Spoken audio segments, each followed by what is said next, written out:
hacked account at the SEC or a hacked account on X or the old Twitter. Bottom line, waiting for this ETF announcement that was going to include Bitcoin as part of its offerings here that would increase demand, not only for Bitcoin, but a host of other crypto-related plays. Still waiting for that. Natalie Brunell joins us, the Coin Stories podcast host.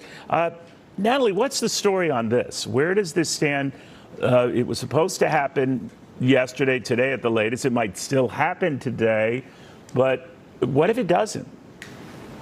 Hi, Neil. Great to see you. I think this was one last rug pull on these spot ETFs for old time's sake. And yes, I think it's still going to happen today. It's been a long time coming, and these regulators and issuers have been going over every detail of these spot Bitcoin ETFs and pretty much cleared their holiday schedules the last 2 months to only work on this. So yes, I see it still happening, and there has never been so much anticipation for an ETF in the history of this investment vehicle.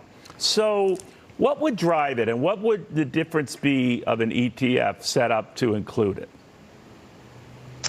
So I think this is going to bring in a lot of investors who weren't able to allocate to Bitcoin. Financial advisors will now be incentivized and have a fiduciary responsibility to tell their clients about Bitcoin. It will bring in the RIAs, the pension funds, the endowments, and pretty soon Bitcoin will be part of every portfolio. And, I think that this is really historic because it signals that Bitcoin is being accepted as an essential asset within the upper echelons of traditional finance. And I think a lot of people don't realize how impactful Bitcoin will be and how many billions of dollars will flow into it. And what I think is amazing, Neil, is 15 years ago, a new technology and a new form of money emerged organically, completely bottom up. And it's now a major asset class with some of Wall Street's biggest firms jockeying to win liquidity in their new ETF when it gets approved.